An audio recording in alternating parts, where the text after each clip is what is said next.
their 20s, 30s, and early 40s. So, I have met with over 250 single Jewish adults and 50 couples, as well as older adults as well. And one of my favorite things to do is to talk to people about their experiences with dating. So, this is what I've heard.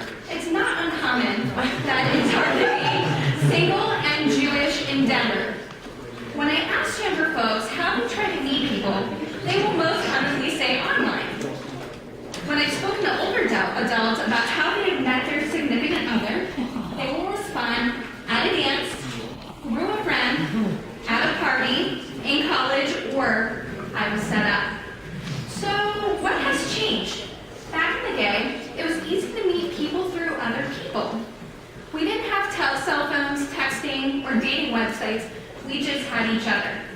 Now, dating has become more disconnected. It's almost like shopping for a Moto X cell phone, a consumer and compulsive activity. You can go on your cell phone and pull up one of the many online dating apps, and you can select your criteria. If you go on a date and don't like something about someone, you can be checking your Match app under the table and moving on to the next person. With unlimited choices, it's easy to look at dating that way. There are so many options, yet never enough. So, ask our parents or grandparents what they liked about their significant other when they met them. I recently spoke to a 73-year-old woman, and she said she liked, he was cute, he was nice, and he had a good job. I also spoke to a 34-year-old woman, and she said she liked tan, blonde, built, outdoorsy, but not too outdoorsy, and ambitious. Now that's a tall order. I don't think online dating is a bad thing. The problem is that online dating has fueled unrealistic expectations. When we can select items such as height or weight, I mean, it's hard to think that you can find Mr. Perfect. However, the reality is that people are flawed and complex. Since I've talked with couples of all ages about their relationships, in general, I have found that they are attracted to one another and share many of the same morals and values. In an article by Psychology Today, research has shown that there are several factors that lead to relationship success, such as trust, intimacy, communication style, how the couple connects with one another, and if they share similar financial values. So, how can we manage our dating expectations? I have a few suggestions. First, I ask everyone to think about their attitudes and behaviors towards finding a relationship. Are our expectations too high or unrealistic? And when you go on a date with someone, ask yourself, does that person share similar morals and values?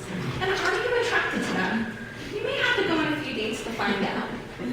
I also suggest being open to the possibilities of being set up on a blind date.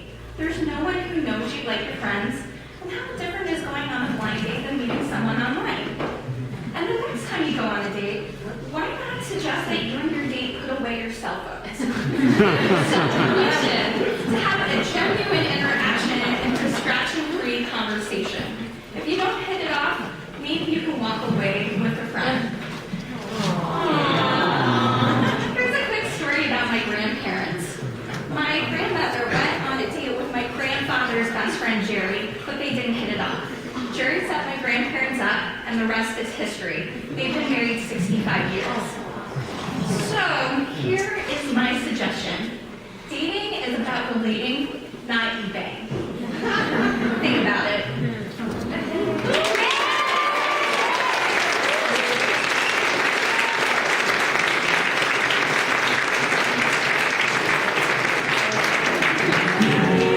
Next up is, so basically the way it's going to work this year is slightly different.